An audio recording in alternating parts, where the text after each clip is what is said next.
Hello friends, welcome back to my channel story with Sam. Last episode में आपने सुना कैसे श्रेया अपनी जॉब के लिए बहुत टेंशन में रहती है और चिराग को कॉल करती है।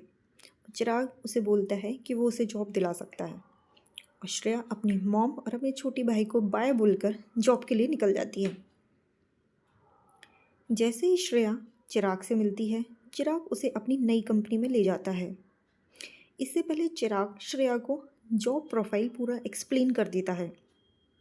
चिराग श्रेया को बोलता है कि वो अभी स्कूल कर रही है, उसका 12th चल रहा है, इसलिए उसे अभी ऐसी ही जॉब करना चाहिए जिससे वो अपनी मॉम का भी ध्यान रख सके और अपने भाई का भी ध्यान रख सके, जिसमें वर्कलोड भी कम हो। और अभी उसे वर्क एक्सपीरियंस भी ज़्यादा नहीं है, तो उसे कुछ भी ऐसी जॉब नहीं मिल सकती। इसलिए वो उसको सजेस्ट करता है कि तुम कंप्यूटर ऑपरेटर या डेटा एंट्री की जॉब अभी कर लो, जिससे तुम इतना अर्न कर पाओ कि अपने भाई का और अपनी मॉम का ध्यान रख सकती हो। और इन केस कुछ होता है तो मैं हूँ ही तुम्हारी हेल्प करने के लिए। चिराग की ये बातें सुनकर श्रेया सोचती है कि हाँ चिराग, आप ठीक कह रहे हैं, मुझे अभी डेटा एंट्री की जॉब ही कर लेना चाहिए, क्योंकि अभी मुझे कोई एक्सपीरियंस भी नहीं है। मैं अपना 12th कंप्लीट करके ज्वेलरी डिज़ाइन का कोर्स करना चाहती हूँ, वो मैं अपनी जॉब के साथ साथ कर लूँगी। इसलिए फ़िलहाल के लिए तो अभी मुझे जो जॉब मिल जाएगी वो मैं कर लूँगी, आप प्लीज़ मेरी जॉब लगवा दीजिए। श्रेया की ये बात सुनकर चिराग अपने बॉस से बात करता है। उसके बॉस भी श्रेया को जॉब देने के लिए एग्री हो जाते हैं। वो श्रेया का इंटरव्यू लेते हैं। उन्हें श्रेया स्मार्ट और इंटेलिजेंट समझ में आती है और श्रेया को कंप्यूटर का बहुत अच्छा नॉलेज था, इसलिए वो इतना तो समझ जाते हैं कि श्रेया इस काम को अच्छे से कर लेगी। वो श्रेया को सैलरी का बताकर कल से ज्वाइन करने का कह देते हैं।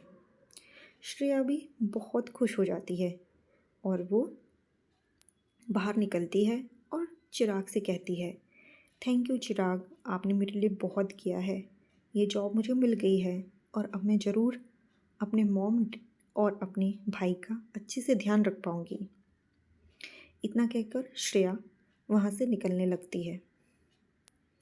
जैसे श्रेया बाहर निकलती है, चिराग किसी को कॉल करता है।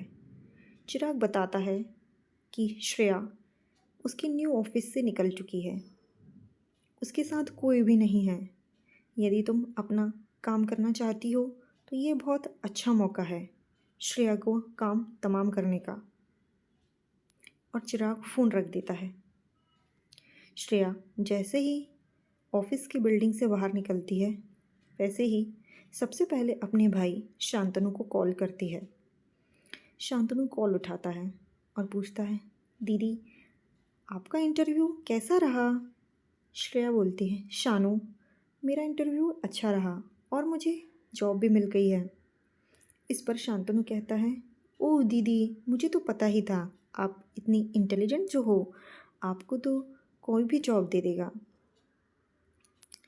अपने छोटे भाई की ये बात सुनकर श्रेया कहती है, थैंक यू शानू, मुझे पता था कि तुम बहुत ही स्वीट हो, तुम्हें तो अपनी दीदी हमेशा अच्छी ही लगती है, पर मैं अच्छे से जॉब करूँगी, अपनी पढ़ाई भी करूँगी, जिससे कि मैं मॉम का इलाज कर सकूँ, तुम्हारी पढ़ाई में सपोर्ट कर सकूँ और तुम्हारी हेल्थ का भी तो आगे हमें ध्यान रखना है, उसके लिए भी मैं कोशिश कर रही हूँ। शांतनु ये सुनकर थोड़ा दुखी हो जाता है। वो ये सोचता है कि उसकी मॉम की तबीयत तो ठीक नहीं है और वो बहुत छोटा है और दीदी के ऊपर कितनी जिम्मेदारियाँ आ गई हैं। ऊपर से शांतनु, उसको तो बचपन से ही हार्ट की प्रॉब्लम थी। डॉक्टरों ने जैसे तैसे दवाई देकर उसका इलाज किया था, परंतु अब उसका हार्ट बहुत वीक होता जा रहा था।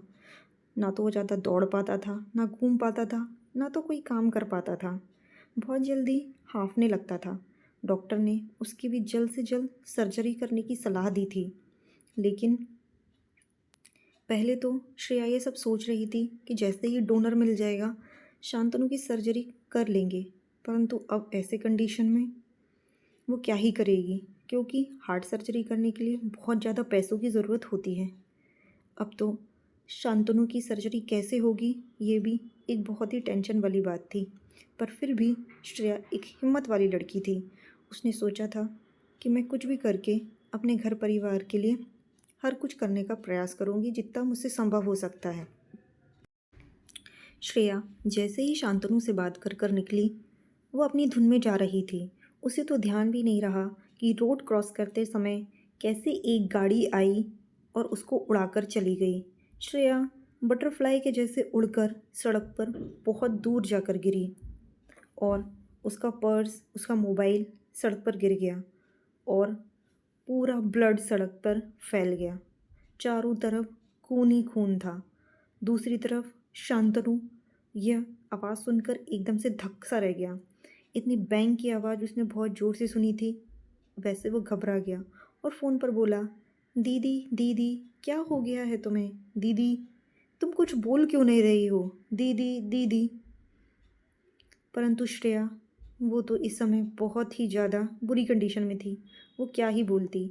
आसपास के लोग इकट्ठे हो गए थे। उन्होंने श्रेया को देखा और जल्दी से एम्बुलेंस को कॉल लगा दिया। थोड़ी देर बाद एम्बुलेंस आ गई। कुछ लोगों ने फ़ोन पर लास्ट डायल देखा तो नंबर डायल किया। उसकी मॉम ने फ़ोन उठाया।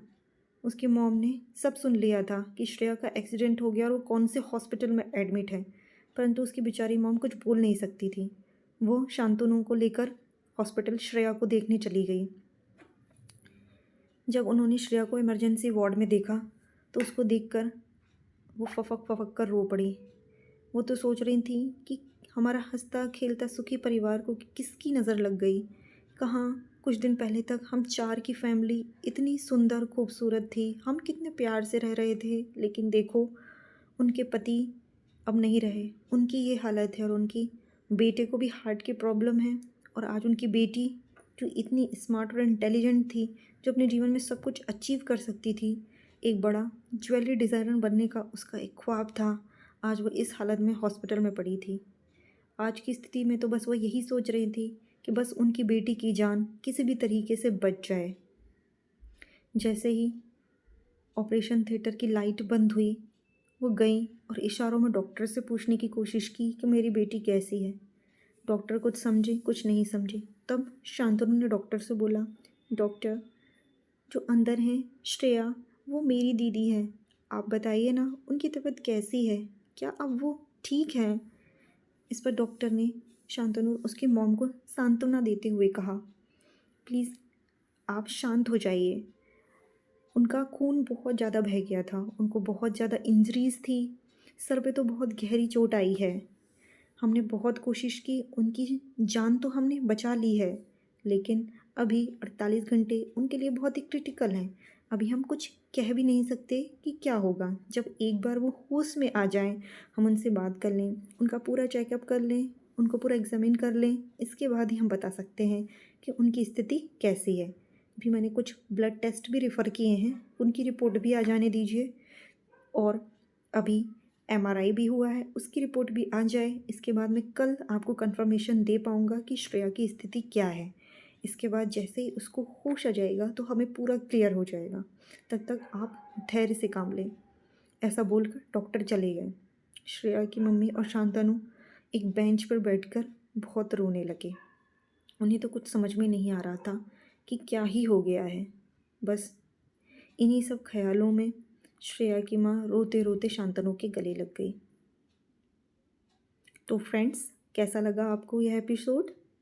यदि आपको मेरी कहानी पसंद आ रही है तो प्लीज़ मेरे चैनल को सब्सक्राइब करें, वीडियो को लाइक करें, अधिक से अधिक शेयर करें और न्यू वीडियो की जानकारी के लिए बेल आइकन दबाना ना भूलें।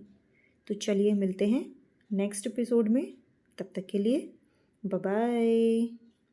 प्लीज़ मेरे चैनल को अधिक से अधिक सपोर्ट करें, मुझे आपकी सपोर्ट की बहुत ज़्यादा ज़रूरत है। इसको आप ज़्यादा से ज़्यादा देखें, शेयर करें। ज़्यादा से ज़्यादा लोग देखेंगे तो मेरे चैनल को सपोर्ट मिलेगा। तब तक प्लीज़ सब्सक्राइब माई चैनल।